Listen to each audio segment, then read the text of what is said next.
ladies and gentlemen. We are the Millie Goats. It is episode 335. Man, that's a lot every time I say it. November 25th, 2025. It is National Parfait Day. I don't know why I put that. We're not French people here. I should have put National, like, scramble some eggs or make some hash browns day. This is trash. All-Star American. Yeah, dude. I'm AK. Edge is here. J-Vi won't be here. Tex is a maybe. Butch may pop in. We're not sure. But, hey, we are a day early because it is Thanksgiving week, and tomorrow I am traveling, and I don't know that I'll be able to get to a place where I could do the show, so we moved it to tonight. And we've got Thanksgiving. We've got Feast Week, college basketball. I'm just not into college basketball mode yet. I need March. When football's done, then I go to college basketball. So I'm not in basketball mode ever, ever. March Madness I love. Like, tournament time when football ends, the Super Bowl's over, and it's like, oh my gosh, what are we going to do? March Madness kicks up. You got that period from February to March, Right. I could get that, but like right now I'm just like, dude, I don't even want to look at ESPN highlights of basketball. No. There's too much. Football's right where it gets good. So, like, no, all due respect, if you're a basketball head, then good for you. But also, we're there. So you're listening to this. It would be on Wednesday instead of Thursday. But we're going to take you through. I mean, hey, come with us on Thanksgiving. Let's go. We got all kinds of Thanksgiving stuff to talk about. Football from the weekend, college football pick 'em. We're going to talk about all the Thursday Thanksgiving days and the Friday. We're not going to go in great detail, but we're going to give some picks and that sort of thing. The NFL games, and then we're going to do our college football pick 'em, and then we've got a Thanksgiving turducken parlay, which I think is just the most creative thing of all time. We're going to take a look at the top college football games this week, and then we're going to talk about college football playoff and then recap Monday Night Football because my Niners went in there and absolutely demolished the Carolina Panthers. I don't want to hear anything about it. We'll get to that in a second. Edge, we got a couple of things to address, though. This is the end. If you're listening to this on Wednesday, first of all, like the podcast, subscribe, leave a review, rate, all that stuff. This is the end of the consecutive days of football tomorrow. Or today on Wednesday. I know, dude. I said it last week. I said it was a sad realization when I was hooking up to the camper and bringing it home that it's getting close to that time where football's about to wrap up. That sucks. Yeah, and then it's get your hockey on, and then golf, and then slowly wait for football to be coming back on. Dude, I mean, tomorrow is the first day we do not have football in like a month and a half. Like, football every day until recently, until tomorrow. Like, that's crazy. And so I'm looking at, I'm like, what am I going to do tomorrow? Well, I'll be driving, so that'll kind of lessen the blow. But, and also, what's up, Bobby? Bobby's here. He says, yo. Those of you listening to the podcast, the audio version, we do film in front of a live recording audience. B. McCormick's not here because he probably hasn't realized that we're a day early. We're probably messing up his schedule. Let's kick it off with this. We want to thank you to Howdy Hats at howdy.hats.inc on Instagram. They make these beautiful hats with the rope hats. Reach out to us if you'd like a hat. We'll tell you how to get one. We'll send them to you delivered straight to your face and then on top of your head. So probably within a year. Yes. Yes.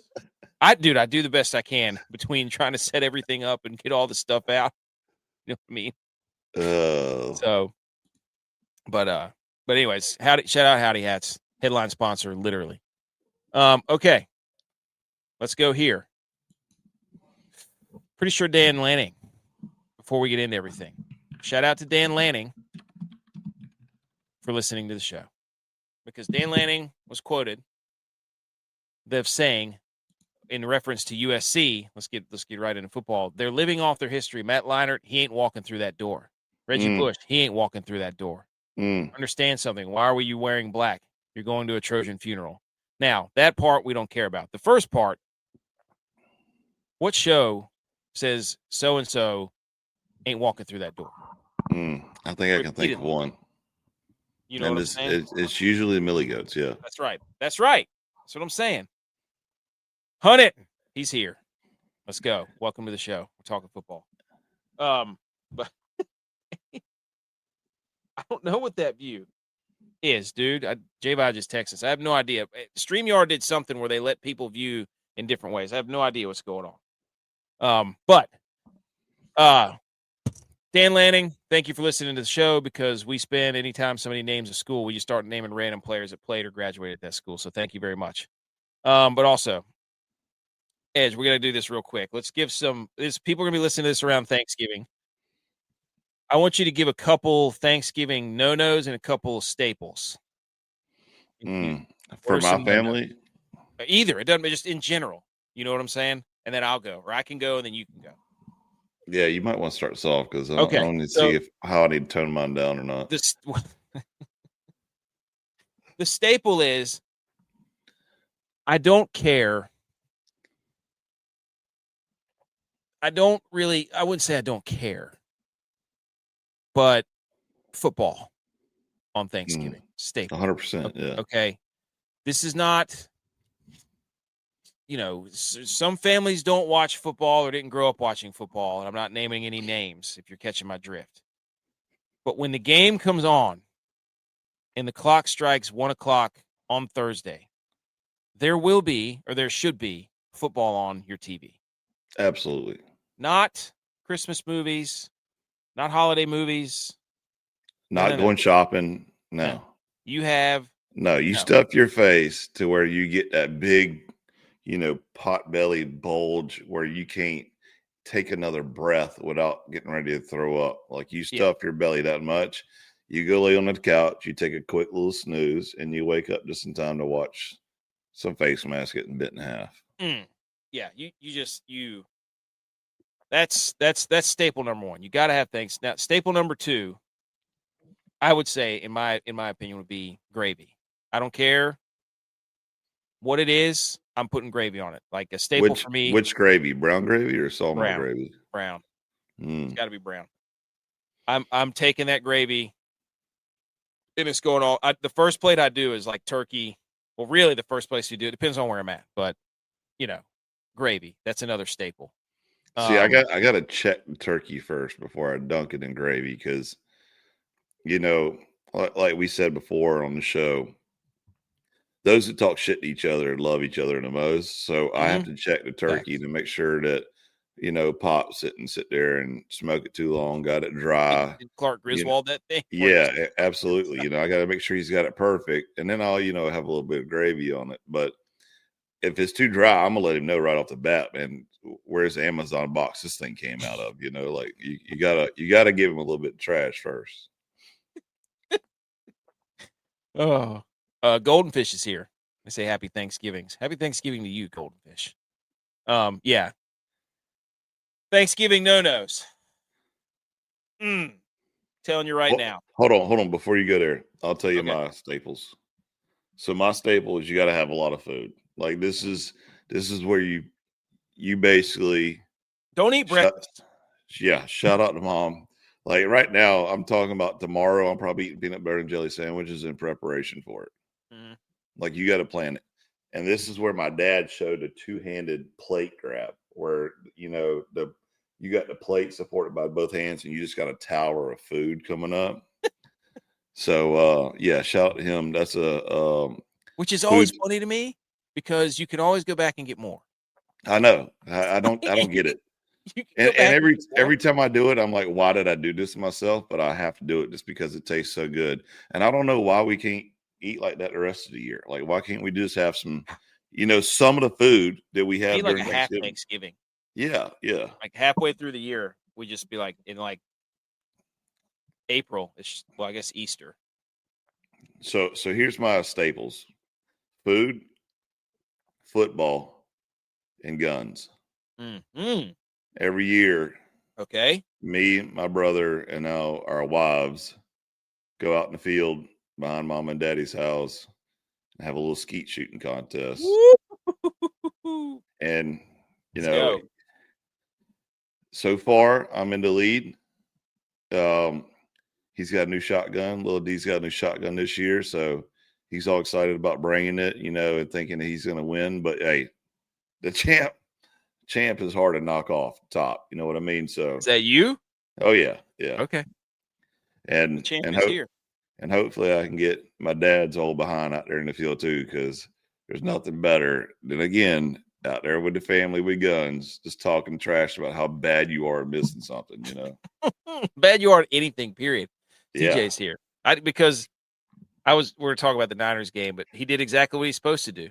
He came up in the message and said, Brock Purdy is trash. And I said, if you only knew how much my phone was blowing up with that with those types of messages the last 10 minutes. I'm going to lead into it whenever we get to it, but he did exactly what a friend is supposed to do. Get up in there, get up in their face, and he was returning the favor because I told him that Dak Prescott was trash. So I got nothing to say, but everything to say. But yeah, and some no-nos. Look, don't come up in there, your no-nos, for Thanksgiving with your carb-conscious, I'm only going to eat protein nonsense. There's no diets at Thanksgiving. Like, it's over, dude. I'm eating pie. I'm eating potatoes. I'm eating it all. Like, yeah. And if you come up in there saying pie sucks, get out. Yeah. Pie does not suck, dude. I agree. You're not eating the right. Well, I got to be careful saying that, but you're not having the right. Somebody's making you the right pies. Okay. Look, pie is elite. Every Thanksgiving holiday, you take a break on Thanksgiving for your diet. Mm-hmm. You can go back the next day because you're still going to be recovering from that meal. You can go back on your diet the next day. The next day. You kidding me? In the same meal. And see, I don't even know. I wouldn't even go to the same meal because then we got to go to in-laws' house and eat again. Oh, dude, let's go. So I love that. I love it. It might be Saturday, sitting on the couch or covering, watching football. It just feels like an elephant, you know. Football's got it figured out, man. Friday used to just be like the Egg Bowl, like it was, or it was just one. Now we got Black Friday. There's like 15 games on Friday. Yeah, it's great. College football is crazy. There's like a triple header on ABC. It's nuts. It's incredible. A win is a win, but we don't need Mac Jones. Would you stop it? Kurt Warner doesn't think so. Ever heard of him? All right. Those are your Thanksgivings. National Parfait Day, whatever. Let's salute your sports and let's go ahead and let's get into this thing, dude. Come on. Let's salute some sports. Everybody, we've had enough of these shenanigans. Let's talk some football. The college football playoff just came out. Everybody relax. I lost my place. I got it. I'm back. I figured it out. Shh.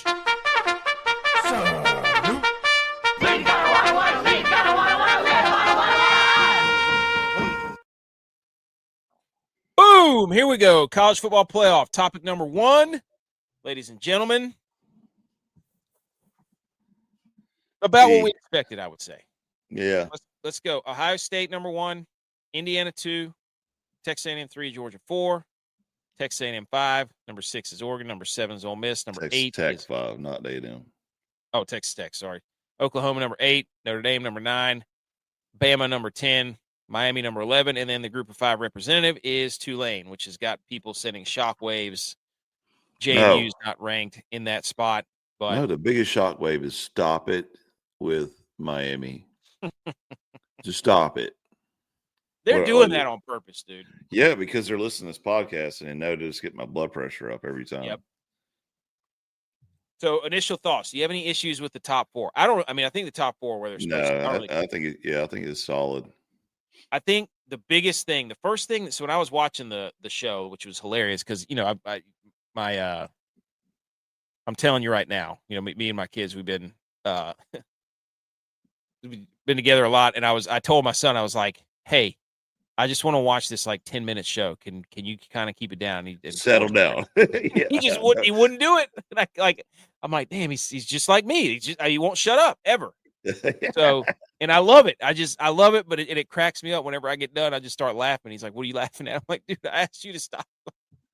Just hang on a second. But anyways, so I wanted to listen to what they had to say because I always love listening to their rationale of making this graphic. The first out is BYU and the second out is Utah. No surprise, 2 Big 12 teams. BYU went 10-2 last year and they got left out. They're 11-1 right now. And they're going to get left out again. What else do they have to do?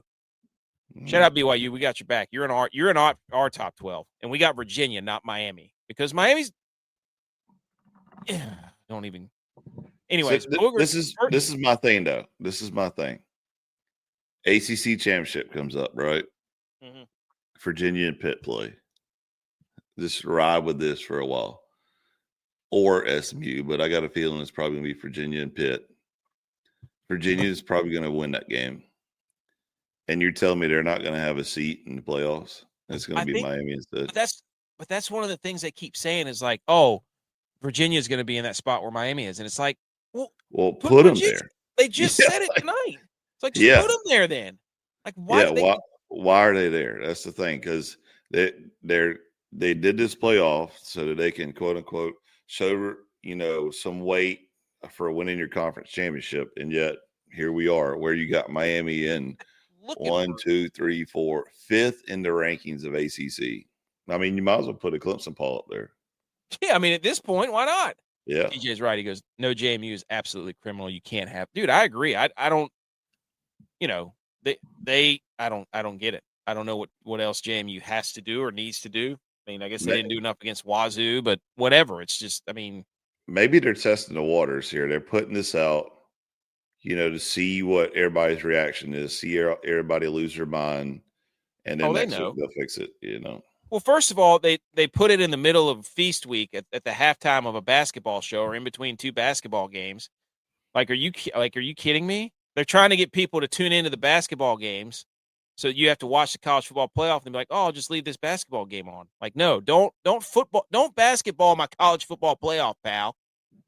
Don't do that. Just you got 700 channels. Just put it somewhere else. Don't put it between two basketball games.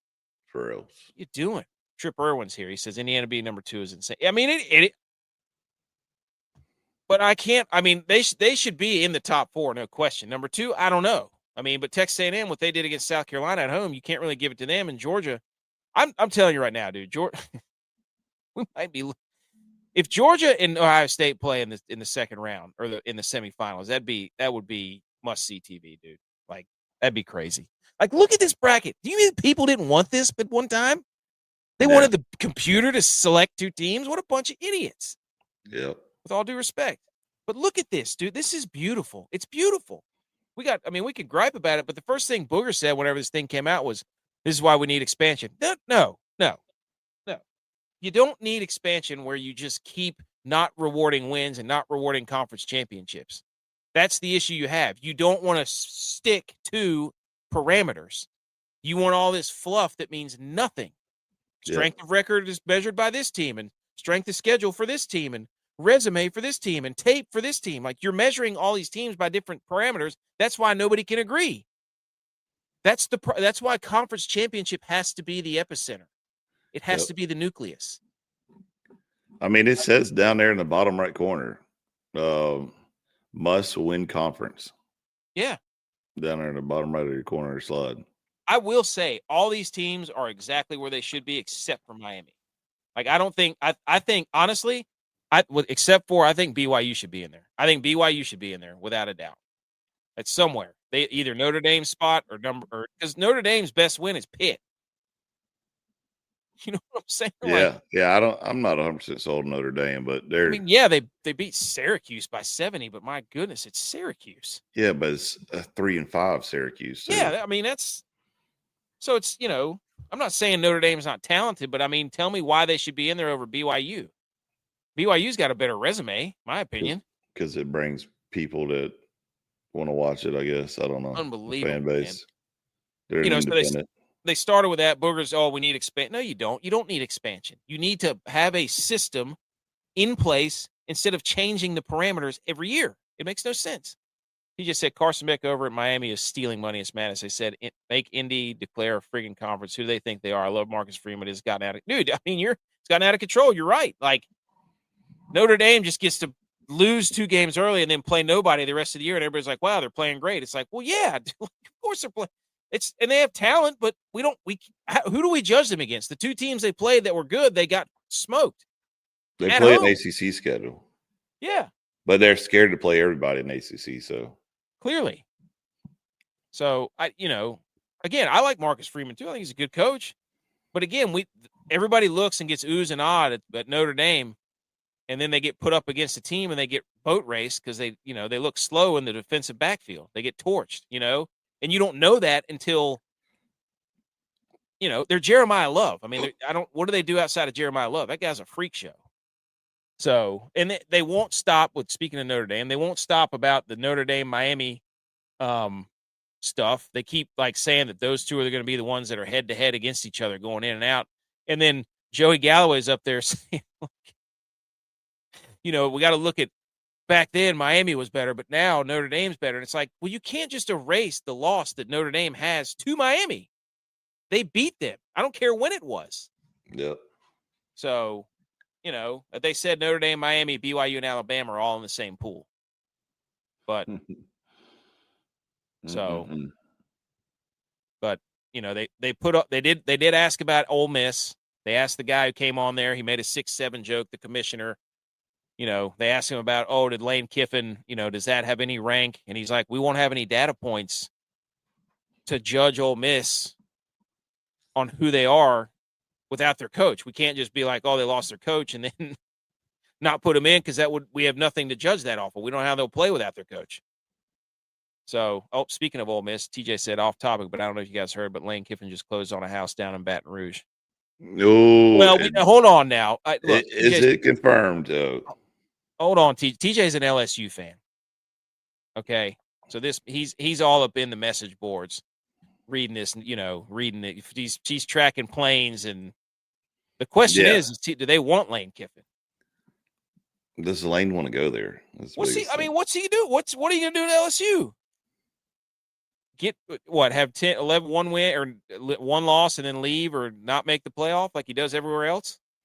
What are you going to get with? I mean, what's he done? What is Lane? I mean, yeah, he's a genius, but what has he done? What does he want? I'm not buying it yet. I'm not buying it till I see him in a press conference, and he's over there eating crawfish. But Oregon doing what they've done with all the injuries they've had, pretty impressive. I don't even know who Oregon plays. They play Washington. I think that's it, right? I guess they play Oregon State. Did they stop that? They probably stopped that, I'm sure. Yeah, this is it. This is Oregon's last game. They win this thing. Yeah. What are the Big Ten standings? I think they lost Indiana, Ohio State, Oregon, and Michigan, top 4. So I wonder how that's going to work out. I'm not entirely sure. If Michigan beats Ohio State, who then goes from the Let's go. If Michigan beats Ohio State, who goes to the Big Ten championship? That's the question. Yeah, because you'll have would it be Michigan? No, I guess it'd be Oregon.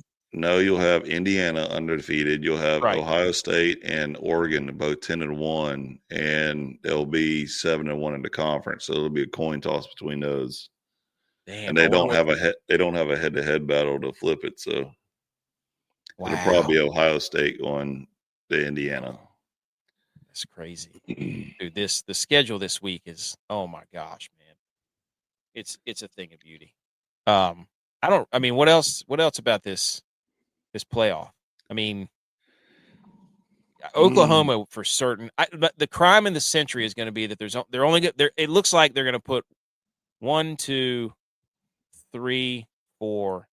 They're going to try to get 5 SEC teams in there, which is BS because the Big 12, Texas Tech and BYU, it is an absolute crying shame that those two teams are going to have the seasons they have, play each other in the Big 12 championship, and only one of them is going to go. I agree there should only be one from the ACC. But the Big 12 should have 2 this year because what do you like? It's bullcrap, dude, as far as I'm concerned. We said it before. We said it a long time before. We said it this summer when we talked about it. The easiest way to fix this is go win your conference and you're in the playoff. Mm-hmm. And then forget all this other, automatic bid crap and, strength of schedule. No, whoever wins their conference is going to the dance. I think it should be the 2 finalists. I think if you're both in the finalists, if you win, you get the home game. Or you get the bye. I don't even want that. I want a playoff to get to the conference championship. You go win your conference, and then you're going to the Natties. Like that's the easiest way and eliminate all this bitching. And then you're also forcing Notre Dame's hand, like we talked about, to join a conference. Yeah, because you don't have a conference. Yeah, you're independent. Congratulations. Like, go sit on the couch with UConn. And then shout out UConn though. They've got like 9 or 10 wins this year. Yeah, they're got one loss more than Notre Dame, and they're sitting on the couch. Probably played about the same schedule. Regular season conference winner or championship winner. I'd say you make them play a game. What's the point of? I guess in FCS they didn't do a conference championship game. The big thing was before. The problem is that the BCS era, it was like, oh, they needed conference championship weekend to kind of like give everybody like, oh, these are kind of like the playoffs. Who's the conference champion? But now it almost means nothing because if Ohio State and Indiana play, what are you going to not give one of those teams a bye? Like, what are you talking about? You can't let them playing one more game because they're better than everybody else affect their seeding. Because essentially the championship's actually been rendered useless. That's the way that they've set it up now, which is unfortunate. So, but I mean, regular season would be enough to get you to your conference championship. Yeah, like you got, Indiana right now is undefeated in the conference, undefeated overall, but that they're going to go to their conference championship, and they go win their conference championship, then they go to the dance. Yeah, it's the easiest way to limit everything, and I also think it stops that whole madness of everybody trying to jump ship and run to the SEC for TV money. Yeah, you like, hey, if you win your conference, you're in. Who knows? You might have a Alabama or Texas A&M all of a sudden try to join the ACC. Like, that's hey, what I'm saying. I mean, this is like, easiest hey, why the conference hell am over I here. going to? If I'm in the SEC, why the hell do I want to play that schedule every week? Because it's so hard. We've been told, Alabama lost to FSU, who's got 5 wins, but I just I don't like the fact that there's 5 SEC schools in there. In our top 12, we had BYU in over Alabama. Not because we're like, oh, Alabama stinks, but Alabama's resume sucks. Quite honestly, like I wouldn't say sucks, but that's bad. It's without Missouri and Tennessee, who don't deserve to be ranked. I'm sorry. They're no better than anybody else. That was their big claim to fame, is they have 4 ranked wins. And it's like, yeah, but it's Missouri who they just rank, and everybody just goes and slaps around Missouri and goes, oh, ranked win. Yep. Get out of here. Regular season conference winner gets the bye. Then the number 2 and 3 play each other for the second. Oh, that's a filthy. I like that, dude. The regular season conference winner gets the bye. Then the 2 and 3 teams play each other for the second spot in the playoffs for 2 automatic bids. I like that. That's fun. You win your conference, you're going to the dance. Yeah. The second spot from the conference in the Power Fours is up for a playoff to get into the playoff. That's beautiful. You're just basically modeling it, after the NFL, basically. I like that. Without all the wild cards and other crap that they try to do now, but that's what they do in FCS. That's how they can get such a big. You win your conference, you get in, and then you get the at-larges. But anyways, that's all the college football playoff talk. Let's move on to there's the rest of the rankings. Arizona snuck in there, Tulane's in there, Georgia Tech still in there, Pitt's still in there. A lot of the SECs or the ACC schools here at the bottom. But look how far down they are, though. That's what drives me crazy. You got Miami up there at 12, and then you got SMU, Pitt, and Georgia Tech, who are all ranked higher in ACC 21, 22, and 23. What are we doing here? It's just the stupidest thing I've ever seen in my life. Have you not seen the tape? You got to go watch the tape, man. Yeah, I've seen it. Yeah, I've absolutely That's seen the other thing. They get up there, and Joey Galloway was yelling about, you're not watching the tape on Notre Dame. They look better. And it's like, that's great, dude. Every team looks better on paper. Every SEC school looks better and if you take their shirts off and line them up. Every SEC school is going to be favored at a neutral site. But guess what, dude? It's football. You have to play the game. And if you play the game and you lose, you don't get to be ahead of that team. I'm sorry. You lost to them. No matter what you want to say. Like, you lost. So, golly, it makes me so mad. There's the rest of the rankings. All right, moving on. Of course. Yeah, here we go. Yeah. Monday Night Football, dude. 49ers win 29 in your face, dude. Yeah. In your face. Congratulations. I told you before, I do not care about the Panthers. Never did.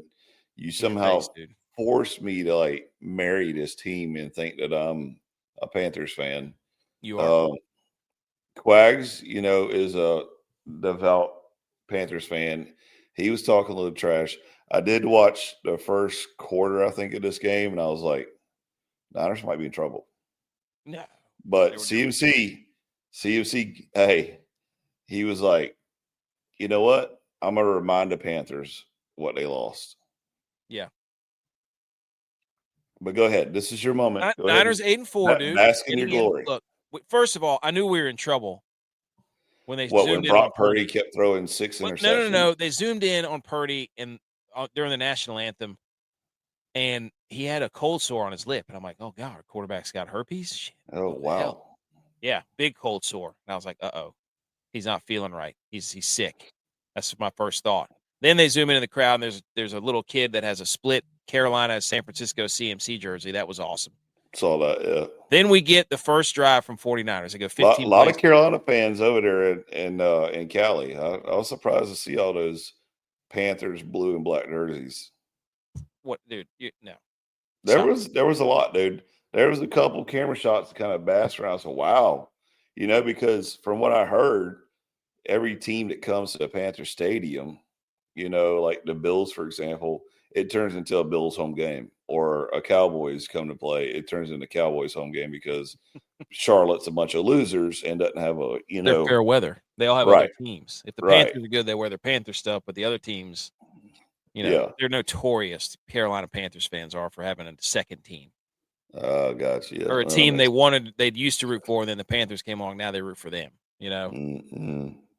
But so they go on the 15-play, 72-yard drive, third down conversions all the way up and down the field, 9-minute touchdown drive. Jennings, CMC had 9 touches during that. I'm sitting here thinking, I'm sending out text messages left and right, dude. I'm like, Purdy's dialed in. This is gonna be an absolute massacre. The Panthers don't know what's about to hit them. 15 plays, 9 minutes, eating up clock, just right down your throat. And then interception. No. Sam Martin puts a dime out of the 5-yard line, and Purdy was rattled. Purdy got rattled. He's like, wow, what a beautiful punt by Sam Martin. He throws a lollipop ball on a deep crosser to Juwan Jennings. J.C. Horn picks it off. Horn had an epic game, by the way. He got hurt. Thank goodness. Holy smokes. Anyways, so he throws a pick. So 2 interceptions before he gets hurt. Yeah, he had 2 interceptions before he gets. So at that moment, my phone started to absolutely lose battery because the amount of times it was buzzing. My wife was like, what is going on? I'm like, Purdy just threw an interception. And my phone's because I just sent out like dialed in, and then everybody in my contacts, it seemed, was just letting me have it. And they should. And I deserved it. And I was like, oh, okay, it's just one pick. What's it matter? Well, then right after that, Bryce Young throws an interception. Horrible interception. He's rolling right toward the end zone. He could have run it in. He didn't. So, but anyways, and then we get another Purdy interception. He throws a ball. He underthrows Pearsall heading into the end zone. Pick. Then we get a third interception from J.C. Horn. He's running alert coverage, deep crosser again over the middle. He sneaks in, picks it off. I mean, at this point, I'm just sitting there like, this is not good for our guy. This is not good for any of my argument. But then, spin zone, they played that bad and still won this big against the Carolina Panthers. Does that tell you how bad the Panthers are? Shout out to the Niners defense, Robert Saleh. Bryce Young had 28 passing yards in the first half. The Panthers went they went for a 2-point conversion and missed it like a bunch of idiots. And then after the game, Juwan Jennings got punched right in the crotch, dude. Like hard by some dude named Herrig. And the 49ers now have the most Monday Night Football wins with 54, tied with Pittsburgh. And Brock Purdy is not very good on Monday nights. I think he has 5 touchdowns and 11 interceptions on his Monday night games. Holy cow. Not great. Not great. So, thankfully, the Super Bowl is not on a Monday, and it doesn't matter. But I watched this game, and I'm just sitting here thinking, I love the Robinson and the McCaffrey 1-2 punch. That's a good punch there. Offensive line's getting better. Pass rush still stinks. DBs are playing better. Upton Stout's playing really well. But, man, when he was throwing those interceptions, that was bad. That was bad news. Didn't have fun with that one. But they still won. So, in your face, 8-4. I mean, my God, my goodness, like Sam Darnold throws 4 interceptions. Everybody's like, no, don't worry about it, guys. That's just big old Sam. He's just big reckless arm. He'll have those games here and there. Brock Purdy does it. People are all over he's not the guy, but they'll sit there and back up Sam Darnold. Like, shut up. Anyways, I'm encouraged. I don't know how far they can go because against really good offenses, their defense gets I think the defense is going to keep getting better. That's what I'm excited about because they're all young. They got a bunch of young dudes on defense. Here's a fun stat. McCaffrey is leading the league in carries with 217 and catches 81. He's leading the league in catches, dude. He's a running back. Gracious. Brock Purdy is the first quarterback this season to throw 3 interceptions in the first half of a game. Dude, I can't believe he threw 3 interceptions. It was terrible, dude. But that game was hard to watch, man. It was. I mean, CMC even had a fumble. The ball was squirting out everywhere. What are the Panthers doing? Only giving the ball to Rico Dowdle 6 times. What a bunch of idiots! How could you do that? Like, if you're going to beat the Niners, you don't go at their defensive backs. You go up the middle. All their linebackers are hurt and their defensive line. Run the football. Yeah, I don't think we ever said that the Panthers were ever good at play calling. No, I mean, Canales is – first of all, Canales, you can't wear the double earmuff headsets. You got to have one ear open so you can hear you can hear things. He might be hearing impaired. He needs to hear the box. Maybe, I guess. But and if you don't like my takes on Brock Purdy, yeah, it was bad, but I still trust him. He's got plenty of tape. I'm not out on Brock Purdy. He had a bad game. Kurt Warner, you trust him? He said, I just watched the quarterback take 35 dropbacks and make 3 mistakes. 1 decision, 1 throw, and 1 read, which is almost unheard of at that position. I'm still hearing people complain. Take off the blinders, people. You can't just look at a couple mistakes. You have to see the whole picture and appreciate when the position played well, albeit not perfect. You see? Kurt Warner believes in Brock Purdy. That's not me. Also, this guy got suspended. There's the Moore guy. He's the one that uppercutted Juwan Jennings right in the – Ew. Oh, here's J-Bye. Those are Nathan Peterman stats. Oh, I'm sorry. How many interceptions did Josh Allen throw 2 games ago? 3. Nice try. Not so fast. Some quick NFL news. Actually, hold on. Let me see where we're at. Yeah, let's do some quick NFL news. The Browns are naming Shedeur Sanders as their starting quarterback. Him at the podium is quite a ride. He had some very interesting comments, dude. Like what? He just said, are we allowed to talk about it on there? He said, I'm what y'all have been looking for, talking to the Browns fans. And, for everybody, there's a lot of people that want to see him fail, and it just ain't going to happen. And I mean, he's a confident man in his abilities. He's got some swag. I don't know if it's swag. I think it's just he's holding grudges against people.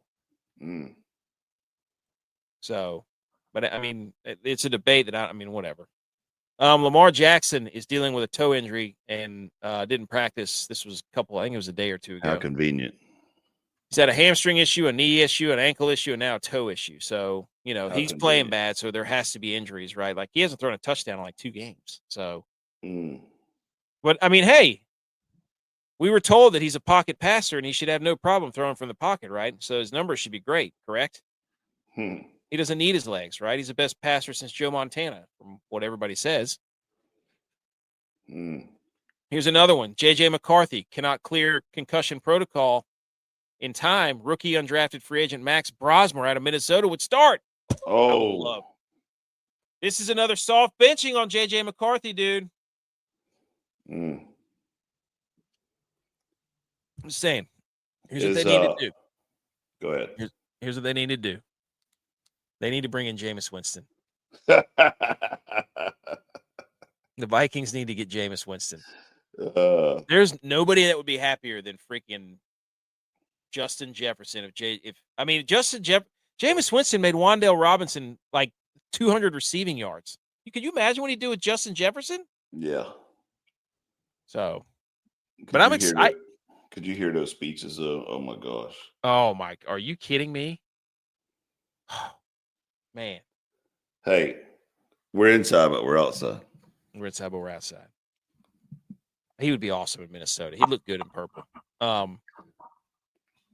Bengals Coach Zach Taylor says he expects Joe Burrow to play on Thursday versus the Ravens. So there you go. I need to change my pick, dude. Dang it. Here's the current playoff picture. AFC, the 1 seed of the Patriots. The 1 seed in the NFC is the Rams. As it stands right now, my 49ers are the 7 seed, just like the Buffalo Bills. The Cowboys are not in the playoffs. These matchups would be – there's a lot of green on this, a lot of green and red. Green, red, and blue. Yeah. A lot of green, red, and blue on this matchup. And the Super Bowl's got a lot of pink and blue, and yellow. That's a good point. Huh. Maybe if you mix the colors together, I don't know. That's really light blue. And purple. I don't know. Red and purple gives you pink. But Rams, Niners, Philly, Chicago, Green Bay, Seattle, and Tampa Bay. And then in the AFC, it's the Chargers, the Ravens, the Jags, the Colts. I don't know how the Bills and the Broncos. No idea how the Jags are in the playoffs. Hilarious. They're good, man. Awesome playoff probability by Sebastian at Mr. Case B on Twitter. It tells you with a win going into Week 13, with a win what the team's playoff percentage is, and with a loss what it drops to. So with a win this week against the Browns, the Niners would go to a 90% chance to make the playoffs. On Thanksgiving, with a win, if the Cowboys win, they have a 29% chance to make the playoffs. So they're done. If the Chiefs win, they have a 73% chance. So this is if the Cowboys lose, there's a 7% chance. What's the top 3 teams up there? Patriots, Rams, Eagles. They're all at 99%, and the Broncos too. They're up there. So this is a pretty awesome graphic. Yeah, that's pretty cool. So shout out, Mr. Case B. Go follow him. All right. Now, all that to lead into this. Everybody, shh. Football. Yay, yay. Okay, ladies and gentlemen. I love how you're just not hitting a football. Yeah. We've been talking about football the entire show. Gotta love it, dude. We need a producer. I'm not a good producer and MC or whatever you want to call it. First game up, 1:00 on Fox. Detroit Lions hosting the Green Bay Packers in NFC North battle. Let's go back and see. Oh, whoops. If the Lions win, their chances go up to 87% to make the playoffs. If they lose, it goes to 55%. If the Packers win, it goes to 92%. Ooh. And if they lose, it goes down to 65%. I love that graphic. It's just phenomenal. So this is more. It tells you who's in a must-more win game. It's Packers need it. Yeah. No, the Lions need it more because if they lose, they have less of a chance to make the playoffs. Now, the Detroit Lions have got Dan Campbell calling plays. Both of these offenses are in a little bit of flux. The Lions are coming off the Giants, who they had to beat in overtime.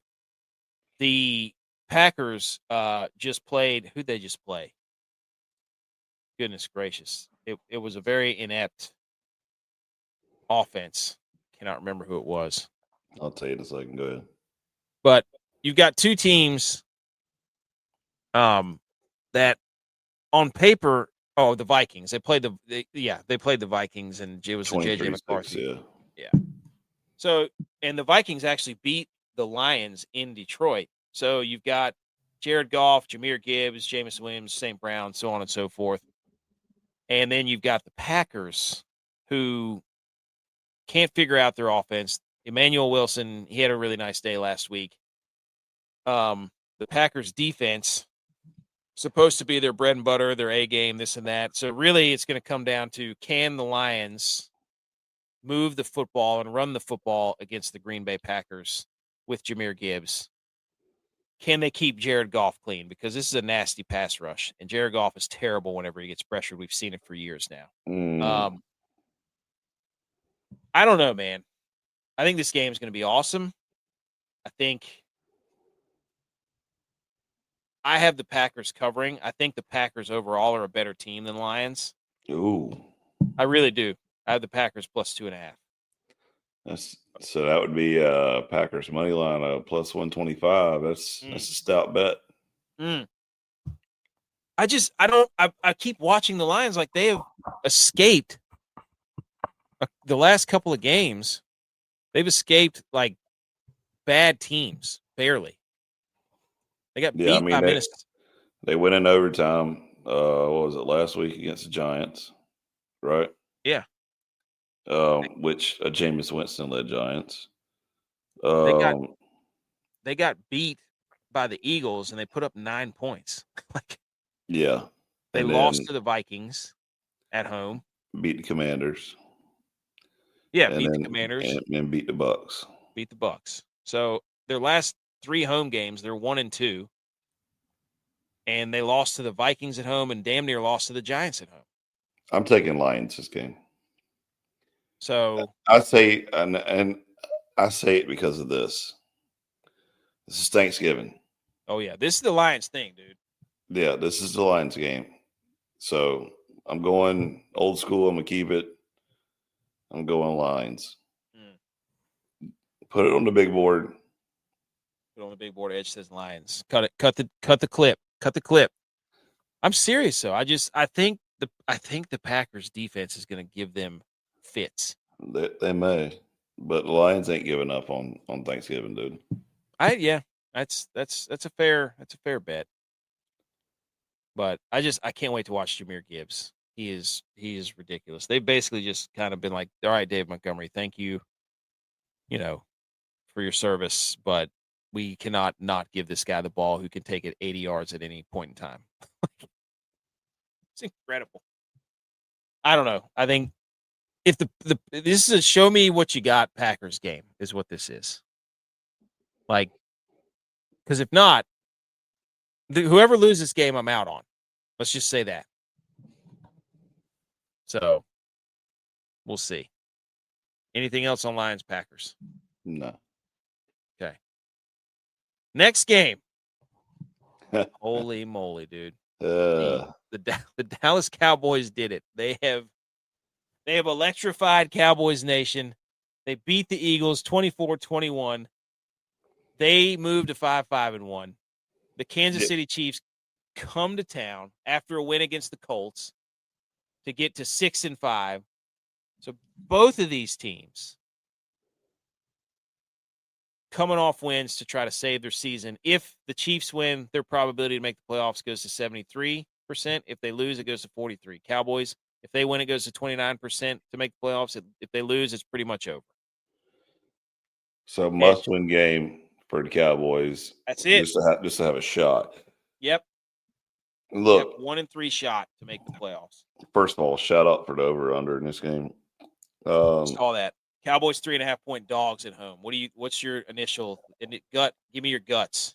Tell me about your guts right here with this game. Money line for Dallas is plus 160. I got a feeling, this is.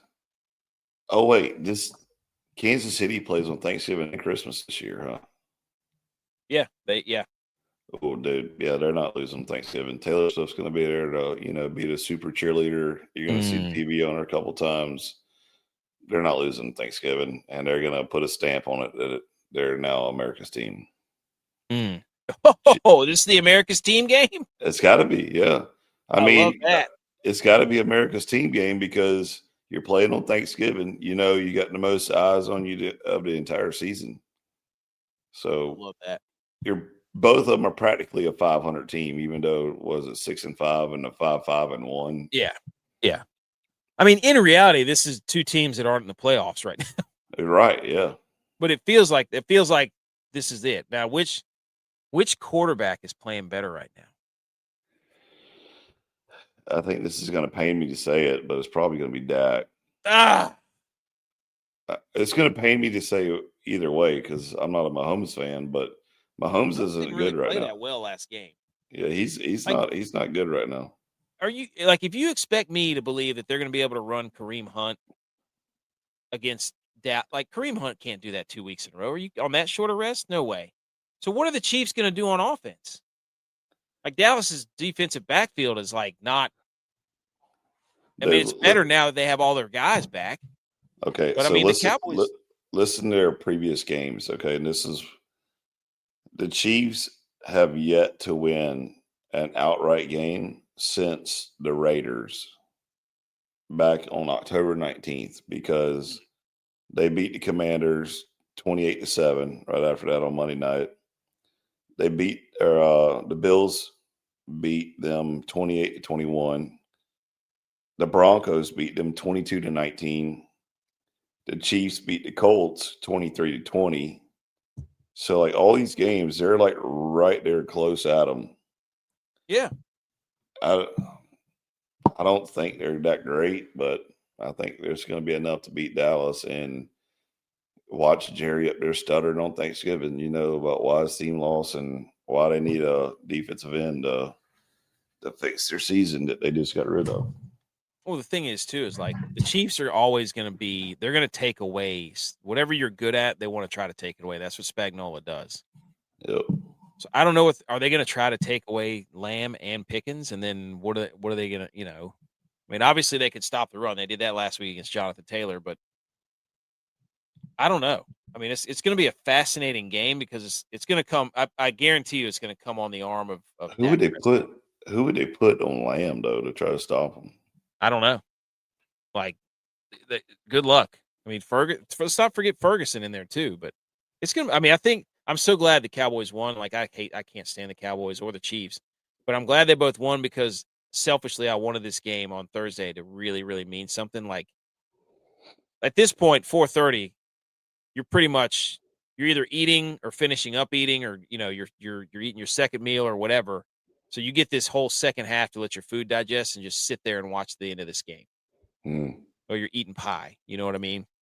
Now, this is a fun stat I saw from Ian Rappaport. On November 4th, the Cowboys traded for Quinnen Williams and Logan Wilson. After the bye, Overshown came back. Revel, their rookie. Malik Hooker, their safety. Donovan Wilson, their safety. They all returned. So they got a bunch of people back in the defensive backfield. The improvement on defense has been noticeable. In weeks 11 and 12 since the bye and the trades, they're second against the run, allowing 45 yards per game. Tied for 8th in takeaways per game, tied for 7th in sacks, 7th in total yards allowed, 11th in points per game allowed. Before the bye, they were 23rd or worst in every other category. Can we also remember too when Tex and Butch at the beginning of the season had the Cowboys at like 13-3 or 14-3, ridiculous like that. Yeah, idiots. It's gonna be a fun game. This is a good. I'm glad they both won. Who wins? Chiefs. I feel like I gotta take the Cowboys. I keep betting for the Chiefs. I'm sick of them. I'm sick of them. I can't do it anymore. I'm taking the Cowboys to cover 3.5. And the night game, the 6-5 AFC North division leading Ravens, who have been, shout out these over-unders. I like it. You see that? 52.5 over-under. Ravens favored by 7 at home.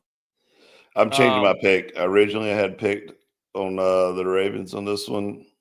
I'm changing it, though, because Joey Burrow is coming back. So I'm going to take the Bengals on this one.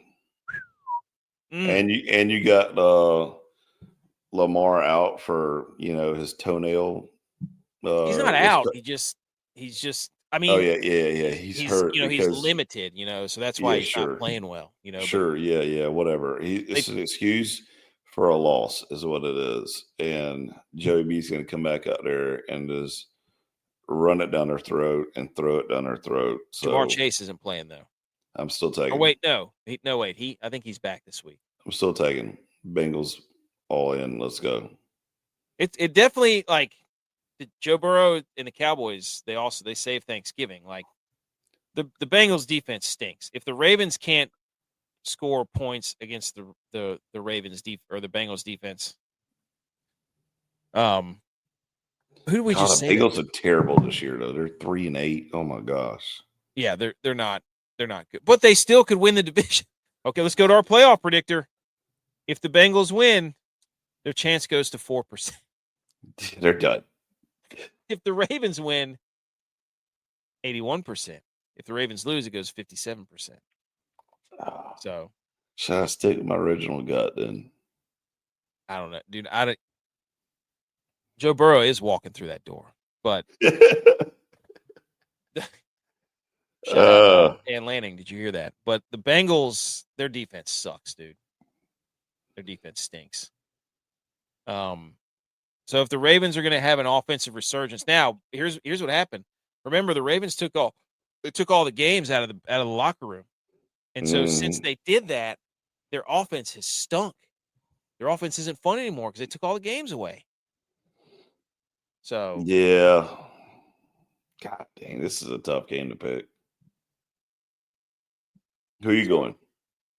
I'd probably take the Ravens. No, actually, I'll take the Bengals to cover is what I'd do. It's AFC North. This happens every time. Who would you go money line though? Money line? I'd probably take the Ravens. Yeah, I think I'm going to go Ravens too.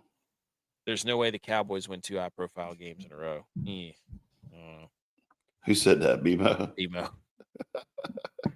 I mean, this is I don't care if they win it. I need them to cover. And secondly, this is what I wanted on Thanksgiving is to have them have their hopes way up here and then get them absolutely crushed the remainder of the year. Whoops. So I take Bengals to cover the spread. But if I was taking money line, I'd take the Ravens. 820. So there you go. Go take a walk. Also, shout out to all the college people if you're listening to this podcast who are home for break and like you're just out hanging and going to the bars with your buddies. Dude. Staying with your parents, going out on a Monday and a Tuesday night. Some of the most epic parties mm-hmm. was when you went back home for Thanksgiving and while you were in college. Oh my gosh, dude. Shout out to all those people. Yes. Man, that's pretty good. It's tough to get, one of my neighbor has 2 kids that are in college and they're doing that. You know what I mean? Like they're over. She was like, yeah, so-and-so's he's out watching football with all of his friends. And it was Sunday night. And I was like, I bet he is. Yeah, I bet he is. I was like, man, that made me think of that. Friday game. Eagles off their loss to the Cowboys. Bears coming to town. Caleb Williams getting all the credit, even though there's plus 16 in turnover differential and the number 2 running offense in the league. Caleb Williams gets all the credit, guys. It's Amazon Prime, 3:00. Over-unders 44.5. Eagles favored by 7. It's in Philly. We're going to see what Caleb Williams is made of. Okay? Yeah. Go ahead. We'll look something up. Yeah, I'm going Eagles all the way on this. I mean, yeah, I think it's still hard for me to get behind the Bears. And, we said a couple shows ago that, like, did you ever think that the Bears would be in the spot they're in right now, like at the beginning of the season? Absolutely not. So I guess my old football head is still coming back in. But, yeah, I think the Eagles has got this on a wrap. Well, here's the quarterbacks the Bears have played. Joe Flacco.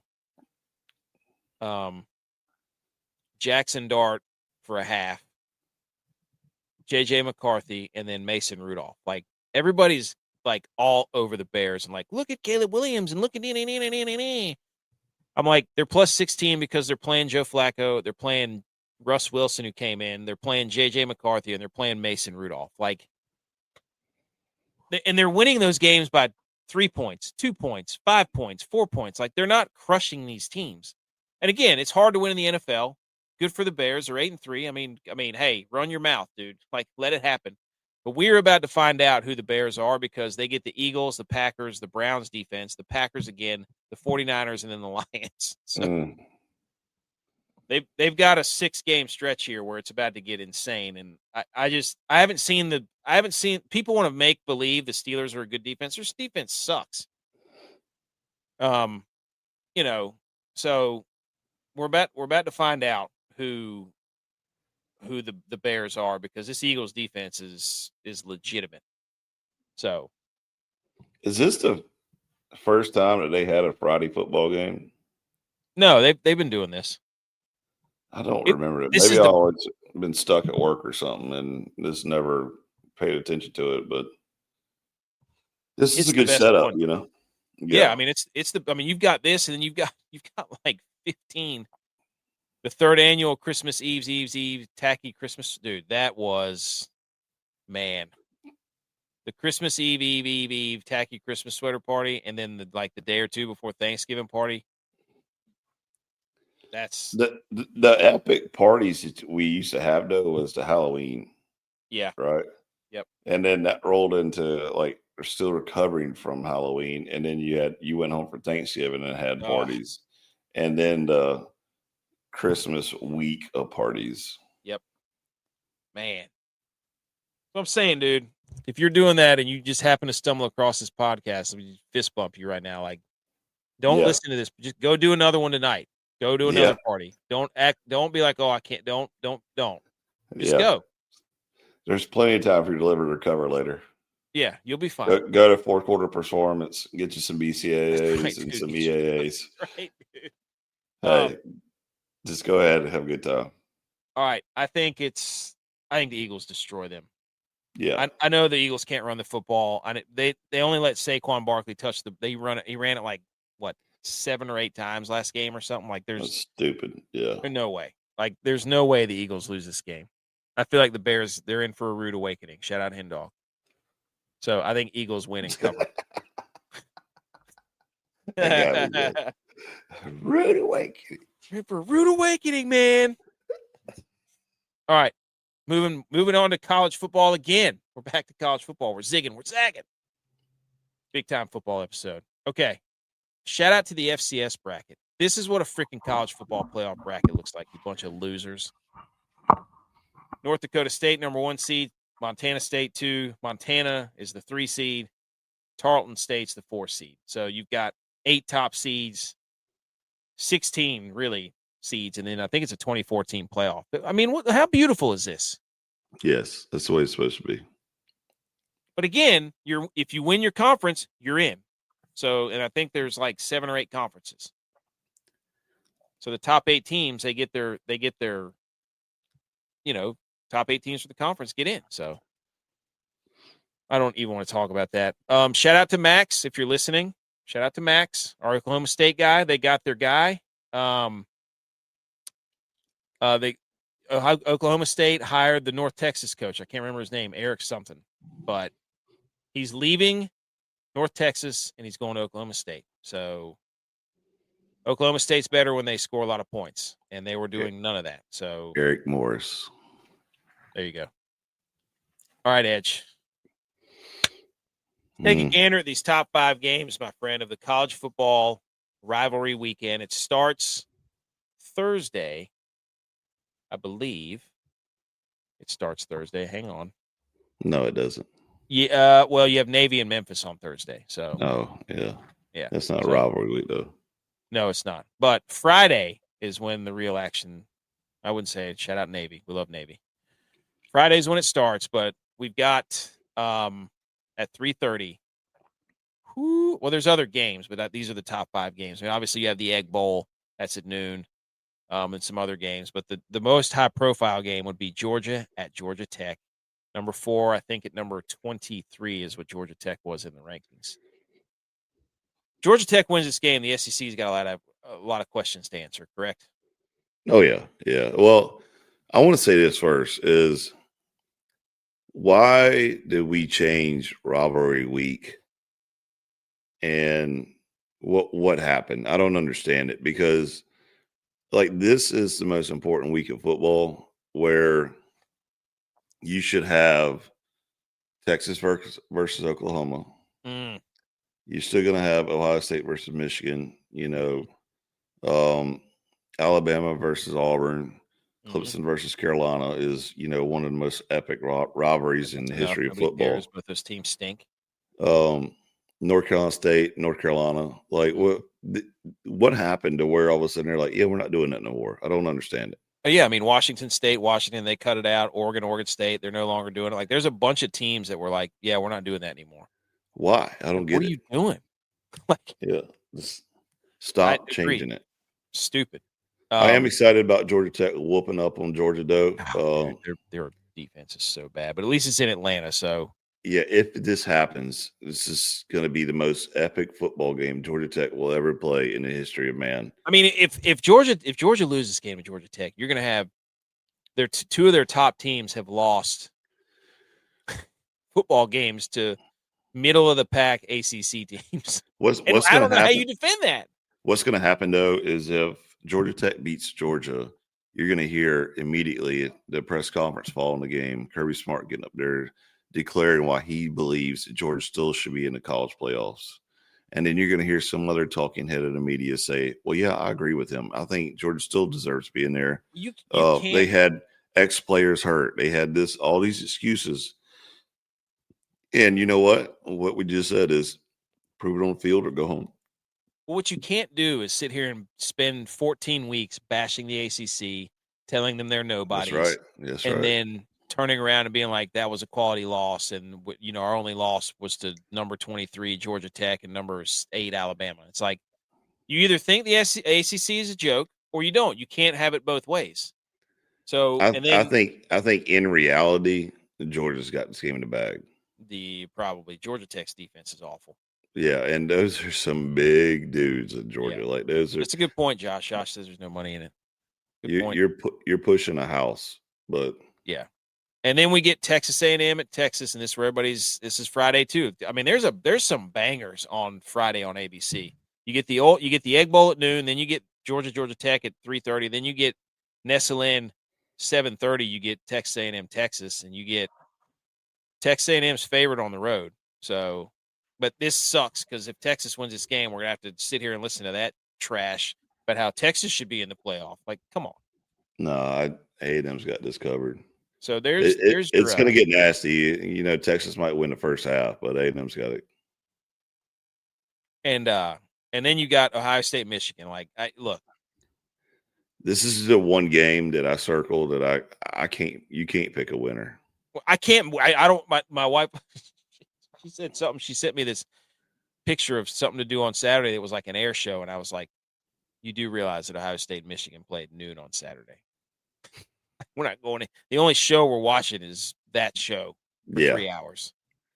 So, but anyways, this game, you don't even need to talk about it. It's just Ohio State, Michigan's incredible. It always is. And it's supposed to be, hold on, let's watch this. Look at this. You want to break your face. Saturday's weather forecast in Ann Arbor is 30 degrees with an 80% chance of snow. Oh, buddy. In the words of Tech, football is best served. Oh. Give me that. Then you got Miami at Pitt. That's at noon also on ABC. Pitt Miami's favorite to whoop that behind, dude. Well, Pitt's ranked too, so I think they're ranked 22nd or 23rd or something. But so the graphic's wrong. But I mean, that's a huge game in the ACC. Pitt wins that game, they go dancing. Like they get a chance to play for the playoff. Yeah, absolutely. So and then it ends all this stupid drama of why Miami should be ranked. Yeah, agreed. Like Carson Beck's going to throw a back-breaking interception to lose it. Watch. Oh yeah, it's going to be terrible. And then cap your Saturday night off. I don't care who's ranked. I don't care if nobody's ranked. The Iron Bowl is one of the greatest spectacles in sports. It is. War damn Eagle. It's the Clemson of Alabama. So let's go. Let's go. I mean, you don't have to tell me. Alabama's favored by 6.5. It's at Auburn, 7:30. Woo, buddy. I mean, this is just what a way to end the college football season. I mean, all right, and that's not even the best part. You get look at this. Other games that you could tune into. San Diego State at New Mexico, Mountain West title berth on the line. Troy at Southern Miss, Sun Belt title berth on the line. You got Vandy in Tennessee, Oregon State and Washington State, Pac-2 championship. I'm excited about that Vandy Tennessee game. That's a little that's going to be a rivalry, man. I mean, it's what makes it great.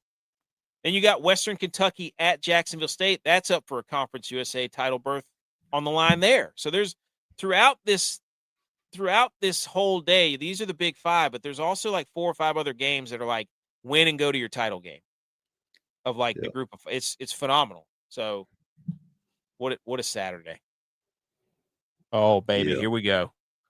Cowboy fans here. He goes, "What's good? Ohio State and Michigan will be." Dude, this whole slate, like, there's nothing that you need to do more than just eat leftovers and put yourself in a coma and make yourself so sick that you can't move, even if you wanted to. You eat so much food and your blood sugar goes so high that you get into a diabetic shock that your legs get diabetic neuropathy for like 3 hours for like 3 days that you just can't move.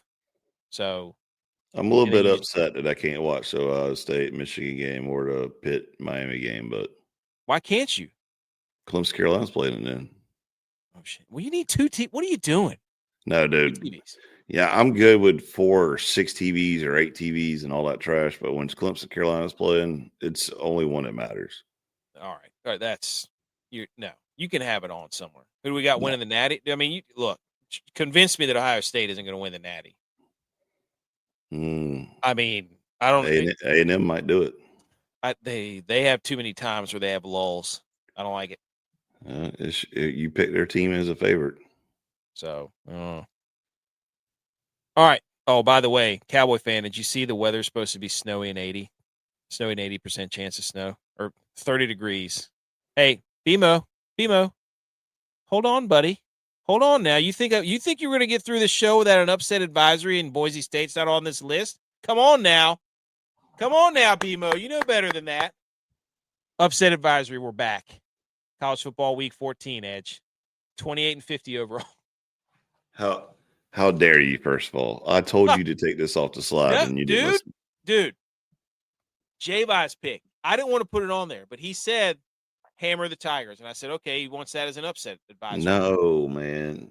He's saying that just to spite me is what he is. But go ahead. Team number 1, San Diego State, favored by 1.5 at New Mexico. What's his name? Jason Eck, coach from Idaho State or Idaho, coming over. Got the Lobos rolling, dude. Bows up. If they win that game, they're in the Mountain West Championship, I'm pretty sure. And then Jason Eck will not be at New Mexico very long. I can promise you that. But San Diego State, upset advisory. Another Mountain West game. Boise State favored by 3.5 at Utah State. Utah State not dead yet. Get him with the Undertaker gif. Utah State playing some good ball. Quarterback's electric. Best offensive line coach in the country. Upset advisory. South Carolina Gamecocks favored by 2.5 versus the Clemson Tigers. What do you think, Edge? I'm not talking about it. Okay. They're on upset advisory, though. That means. Yeah, have you see? Yeah, look at your record, dude. You should feel. Well, I guess you should feel really well. Yeah. Oh, I see what you mean. You think anything, you're making me nervous? Yes, dude. If anything, you're making me more nervous now. Well, that was J-Vi. You know what? That was me. That was him, not me. Yeah, I know. J-Vi knew better too. Western Kentucky. Where's our guy? Where's AK fried meat or AKC fried memes? Western Kentucky going into Jacksonville State. Conference US title berth on the line. -2.5. You're not beating the Gamecocks, dude. Georgia Tech losing to Pitt was so infuriating. Trap game. It was so infuriating. And then Haynes King threw that pick 6. They were about to bring it to a 1-score game, and he threw a pick 6, and they're up down by 14 again. Miami's on upset alert, 6.5 point at Pitt. Okay? Absolutely. Confident. And I'll look, give you that one. People are going to get really mad, but I think Ohio State's on upset advisory at Michigan in the elements. They're favored by 9.5, just because you haven't beaten them in 4 years. There's an entire class of incoming freshmen or outgoing seniors that have never seen Ohio State beat Michigan. Like Jim Harbaugh ain't walked through that door. He's not, but it's in Michigan. If this game was Ohio State, I'd be like, it's a blowout. It's a 3-touchdown game. Tom Brady ain't walked through that door. Pitt will blow a big game 99.33% of the time. 99.34 is higher. Telling you right now. So that's upset advisory. All right. We're going to pull this down. We're going to do our college football pick 'em real quick, Edge. Then we got a special Thanksgiving Day turducken 6-leg parlay that we're all going to sweat together on Thanksgiving. It's going to be absolutely incredible. We only pick stuff from Thursday's games instead of the picks of the week. We'll get those out later because we had to adjust some stuff to earlier in the show, to earlier in the week. So let's pull up. You know what? I'm going to play the electric guitar, and we're gonna pick some freaking football games right here. Hang on. I'll tell you right now, I'm fired up to pick some football games. We're 15-15. We are back. We started off 6-9. We employed a new strategy. Now we're 9-6, and now we're back to even. So this is our chance right here to show who we are and what we're made of. Everybody.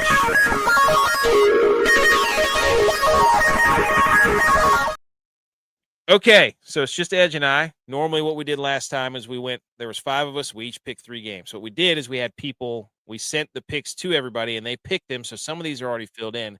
And the order we went was Butch, Tex, Edge, J-Vi, and then me, AK. So right out of the gate, Butch P got the first pick, and it's Ohio State. We don't pick these games, okay? This is the CBS Pick'em contest. They supply 15 games. We pick the spread of the games, right? Ohio State's favored by 10.5 at Michigan. Butch P going against upset advisory, usually a good strategy. Butch P takes Ohio State minus 10.5. Tex was supposed to pick South Carolina and Clemson. Also, you know what? We'll let BMO pick. We'll let BMO be Tex because that's the only one we're missing. I'm pretty sure J-Vi sent his in.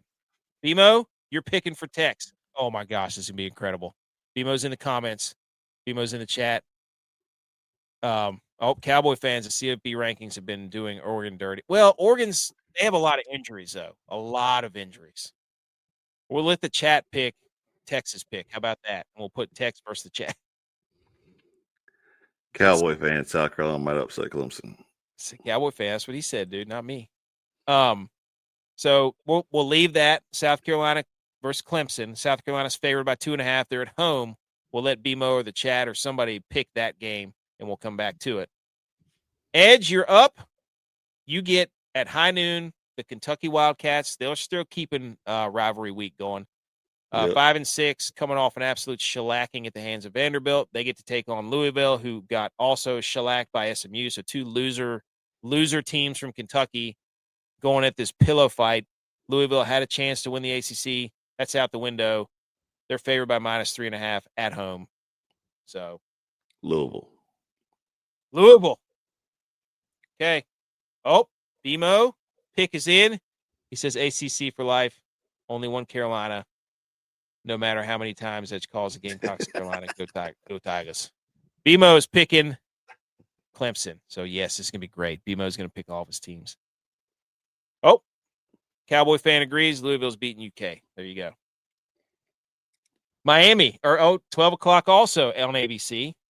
This is J-Vi's pick. J-Vi's pick. He took Miami minus 6.5 versus Pittsburgh, also going against upset advisory. What's he get pick? Yes, dude. Look at us. Look at our show being in unison. If you come here for advice, which we told you not to do, you're going to leave just as confused as we are. So. All these jabronis wait till I send out upset advisory, and then they just pick the opposite of upset advisory. BS, man.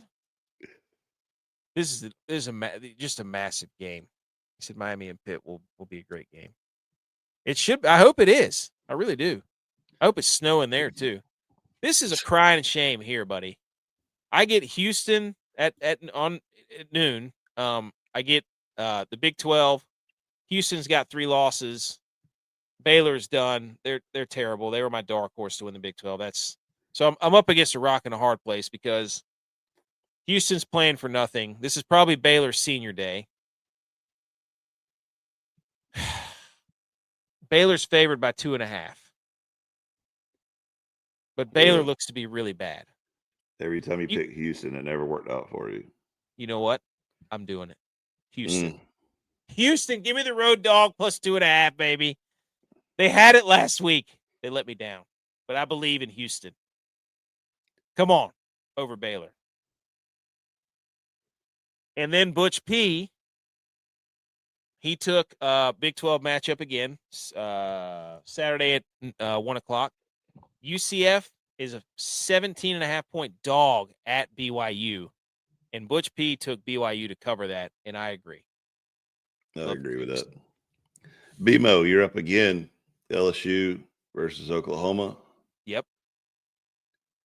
10.5-point favorites are Oklahoma. They're ranked 8th in the country, firmly in the college football playoff, coming off a big win against ranked, quote-unquote, Missouri. Thank goodness we don't have to deal with that anymore.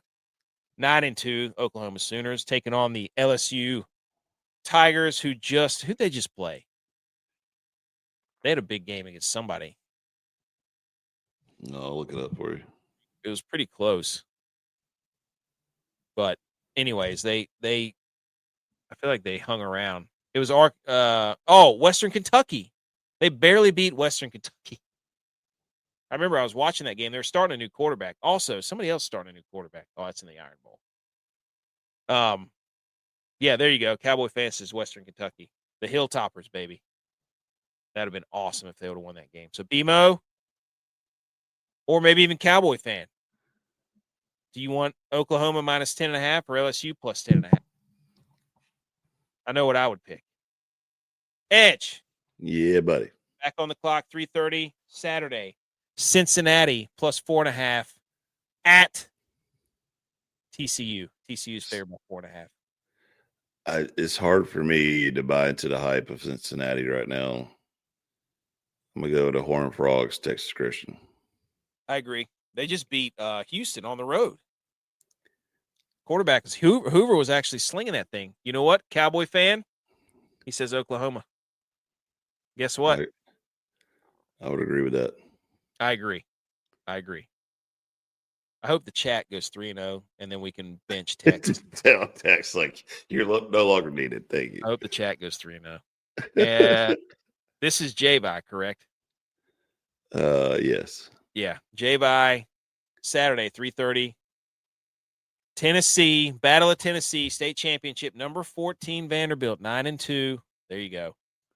9-2, going into Tennessee, into Rocky Top.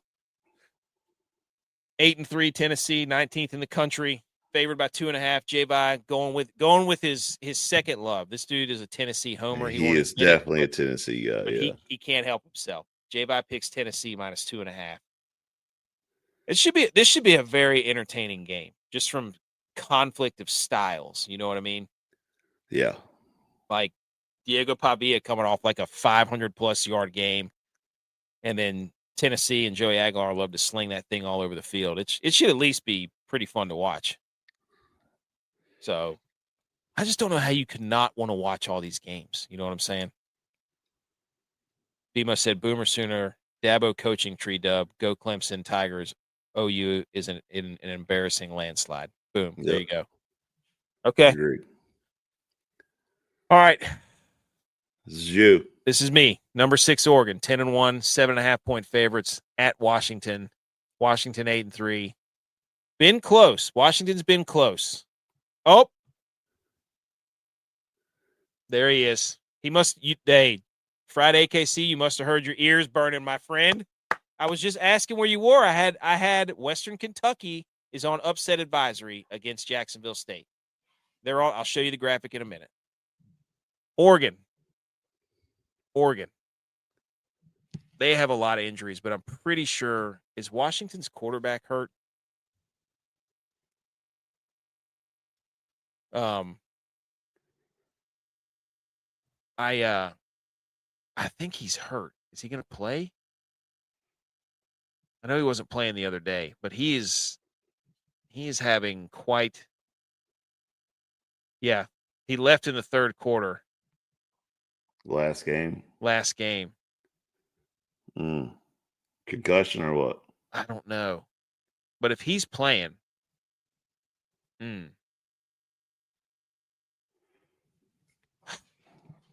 If Washington wins this game, dude, the upset of the whole college football playoffs and everything that ties Oregon is going to be. Well, I mean, where do you put Oregon with all the other 2-loss teams? Like they're all about the 2-loss teams. Like you know.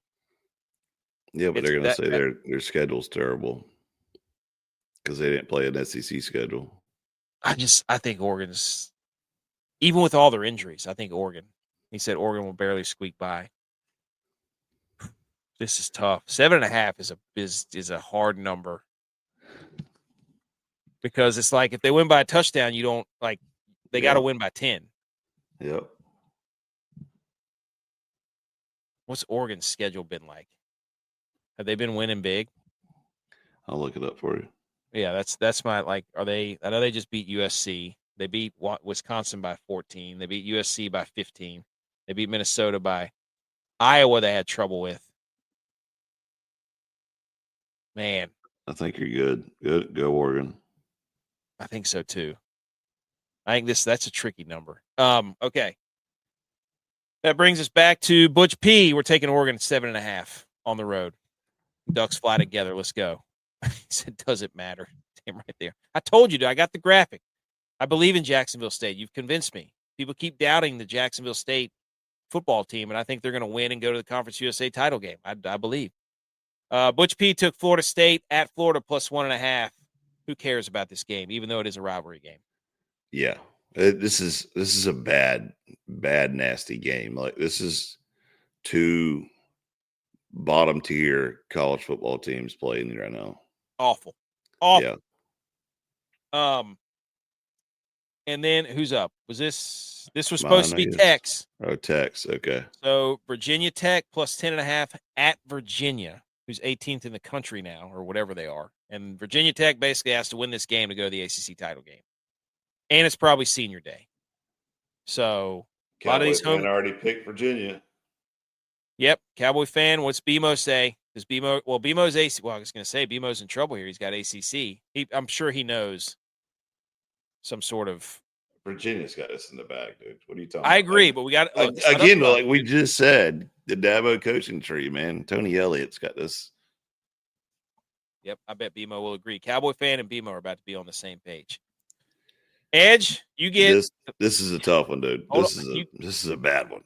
You get 7:30 ACC Network, 4-7 North Carolina, 7.5-point road dog at North Carolina State, who's 6-5, who they just lose to. No, they just beat somebody. I'll look it up for Florida you. State. Florida State. They beat Florida State. Oh yeah, that doesn't even count. But they're 7.5-point favorites. Let's go. This is tough, dude. I don't know because I hear text in the background saying North Carolina State, North Carolina State. No way, dude. BMO, no way.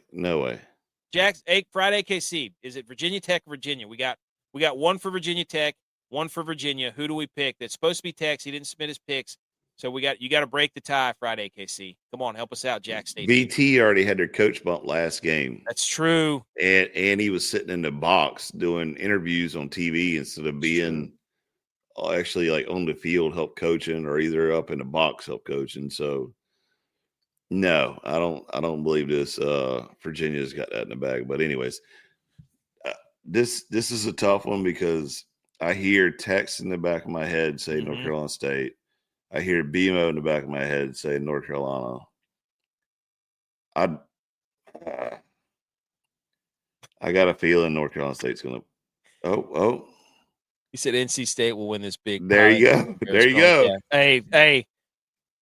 Oh, Wolfpack. Don't they do this? Yeah, they do that. That's what they do. That's what they do. He goes, that the does it matter comment was for the Washington QB, but that's the energy we need this week. Hey, dude, I've been following Jack State. I'm telling you. Wolfpack. See, Cowboy fan. Jack State memes. You need to tell us Virginia Tech, Virginia. We need a coin toss for Virginia Tech. And then the Iron Bowl. J-Vi got this one. Saturday, 7:30 ABC. Yep. There you go.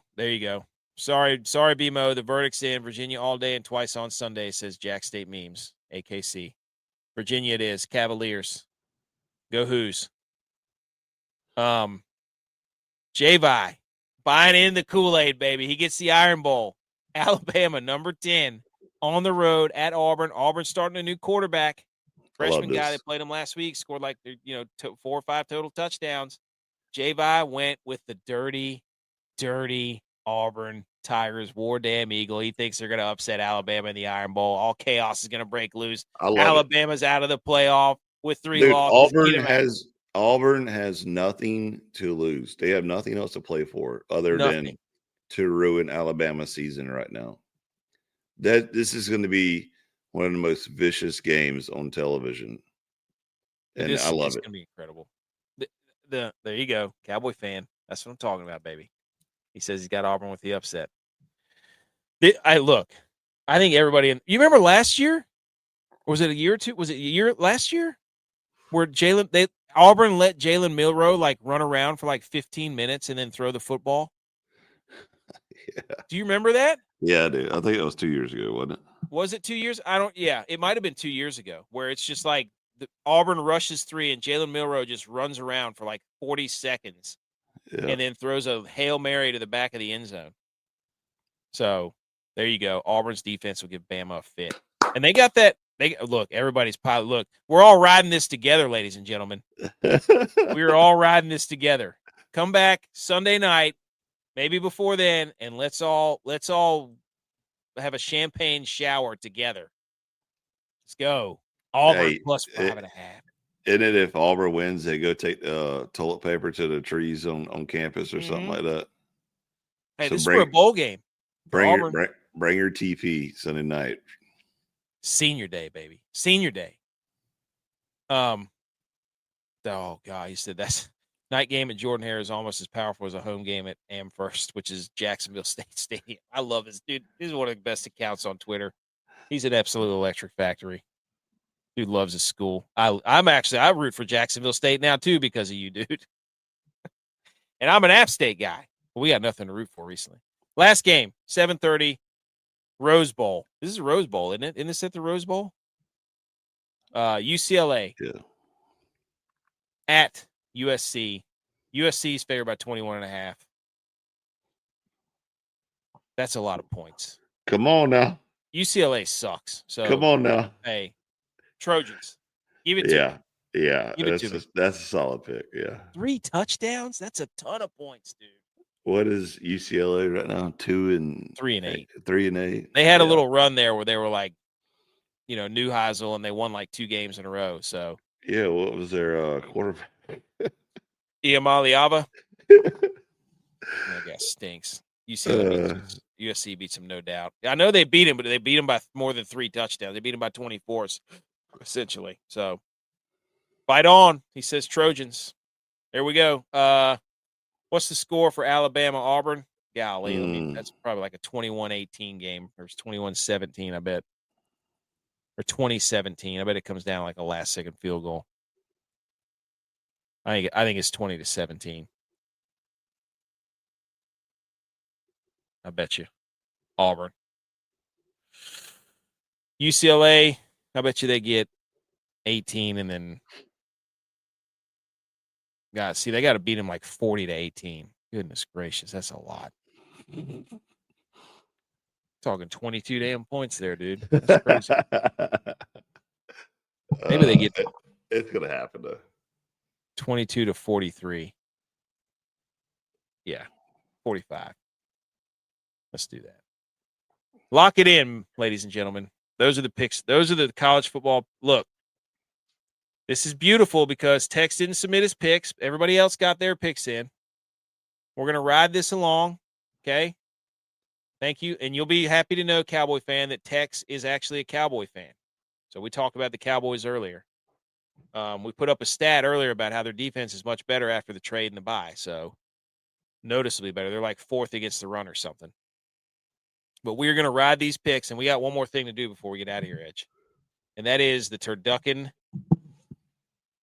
parlay, 6-leg parlay of the week for your Thursday Thanksgiving day. So everybody who's listening to this show right now, Dude, I bet you were screaming at the Eagles and Packers in the Cowboys game, dude. That game was nuts. Ladies and gentlemen, this is a parlay. If you're listening to the podcast, stop your car, pull over to a parking lot, get out your pen and paper, and write these down, or write it down on your phone. Okay? We have put together a Thanksgiving turducken parlay. These bets are prop bets or money line or spreads or whatever that are only happening on Thursday. Okay? So that's why we call it the Thanksgiving turducken 6-leg parlay, because a turducken is a turkey stuffed with a duck, stuffed with a chicken, and all that together gives you 6 legs. Okay? There you go, dude. Love the way you tied that in. See that? The turducken 6-legger? Yes. Absolutely. I'm going to lead it off, and I'm going to say Jahmyr Gibbs, and it's already gone up because I saw it on DraftKings, but I got it at Gibbs over 102.5 rushing plus receiving yards. He averages 122 rushing plus receiving yards. So they're playing the Packers. Jahmyr Gibbs is going to go absolutely bananas. Or I almost said bonkers and bananas. You know what? Bananas. Okay. Yeah, that's right, dude. You don't even know what kind of fruit that is. Gibbs over 102.5 rushing plus receiving. So, Java, Navy at Memphis, Mr. Overtaker taking he's sneaky, isn't he? That son of a gun. He's the under guy now. He tried to sneak in over. Take it over 57.5. It's the only college game on Thursday, by the way. 7:30 Navy, Memphis, American.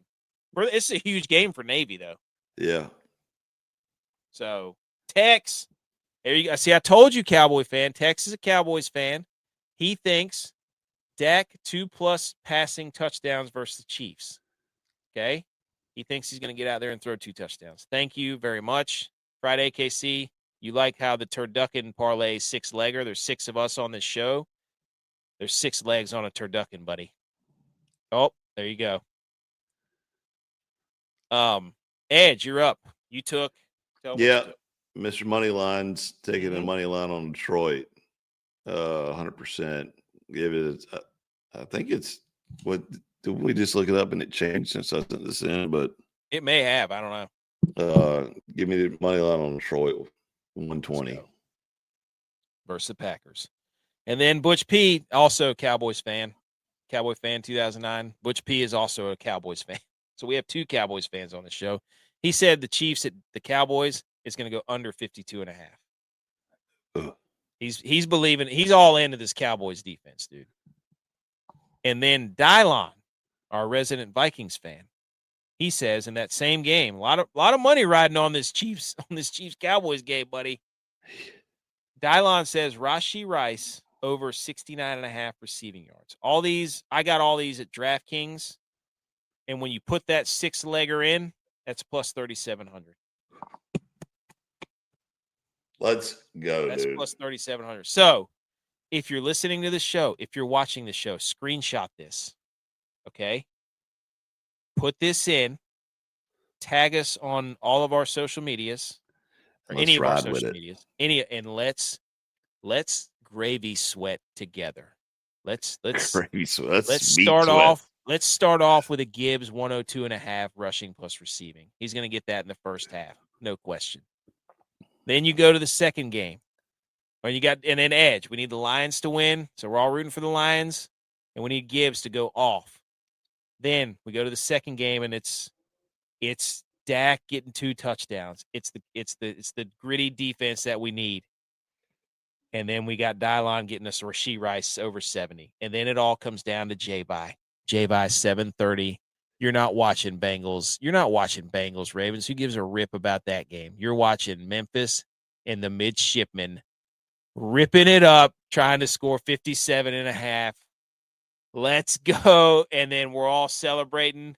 And you're going to take that money you won and go on Black Friday and get yourself a nice 72-inch TV so you can watch the Niners absolutely throttle the Cleveland Browns on Sunday.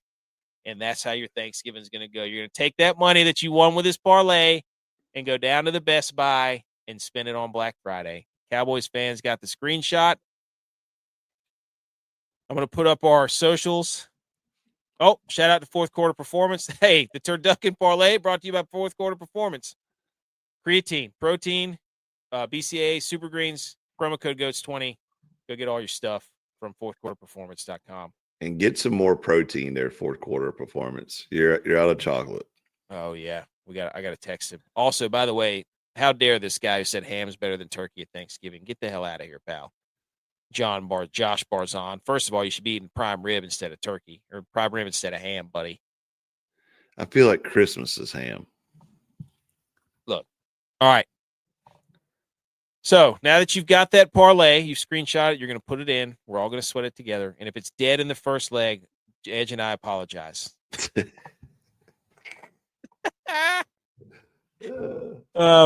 go follow us on all these socials. We're on every single one of them. We're on TikTok. I should have checked to see what you were betting first, so I could have went against it. No, hey, let's start. Let's get on base. All we got to do is get on base. Get on base. We're on TikTok. We're on Instagram. We're on Twitter's our most active. We're at Millie Goats on Twitter, and we're on Twitch. We're on YouTube. We're on Rumble. We're on all those places. And anywhere you go, anywhere you listen to a podcast, Apple, Spotify, iHeart, Good Pods, Amazon, we're there. Go subscribe to the podcast, leave a review, leave a rating, and then look, we did this a day early. I appreciate everybody coming on, and this is a fun little show here. Yay! Enjoy your ride. Enjoy your Thanksgiving. Yeah, because enjoy football, enjoy family, and enjoy getting fat, eating everything. Because don't do anything. Don't do anything. Yeah, just watch football. Yeah, just watch football. And thanks for letting us ride with you while you're traveling and stuck at the airport or whatever. And we get to infiltrate your ear holes with football goodness, so you can just soak it up like you're going to soak that gravy up. Just eat the bread and then just watch football. Like, don't do chores. I mean, a lot of people like to do the 5K in the morning. That's great. That's good. Get it done, and then you got your chores and your workout in, and then it's over. I'm telling you right now. He said I'm iffy with the under guy going with an over. Dude, I didn't realize it. I can't wait to text him and be like, "You son of a gun! You went." He couldn't help himself. He got booted off. We survived his ass. We booted him off. We voted him off the island. The over island, and he went sneaky and went back and bet another over. He couldn't help himself. What it was Tex was tired of losing, so he made Jay Vice switch with him. Tex actually is on a heater though. We're gonna put out our other picks later. We'll put that out later in the week. But right now we're worried about the turducken parlay. I'm gonna tag Big Cat in it and be like, Big Cat, listen to this logic of the turducken parlay. 6-legger, 6 legs on a turducken. Let's get the whole nation on this. Yeah, I'm gonna send it to him in a DM too. Be like, look, turducken parlay, 6 legs. Thank you. Hey, Jack State, when you put that baby in, nobody screenshot it. You screenshot the graphic. You do not screenshot when you put it in. Yeah. You just say I'm riding, because if you screenshot the bet, it's over. We all know that. Over. You don't screenshot while their game's being played. You could screenshot this. You could screenshot this graphic. And then just say I'm in, and just put gobble or or something, or just put a chicken, a duck, and a turkey emoji, and tag us in it. Okay, he knows. He's no rookie. All right, hey, all right, that's thanks it. Again. Happy Thanksgiving, everyone. If you like the podcast, go subscribe and rate and review and all that stuff. We're keeping up with the Jones. A lot of people are taking the week off. We said, you know what? We're just going to do it a day early. So we appreciate it. Everybody, we'll see you back here Sunday night. You're so cool. And on our show, you're going to rule Football.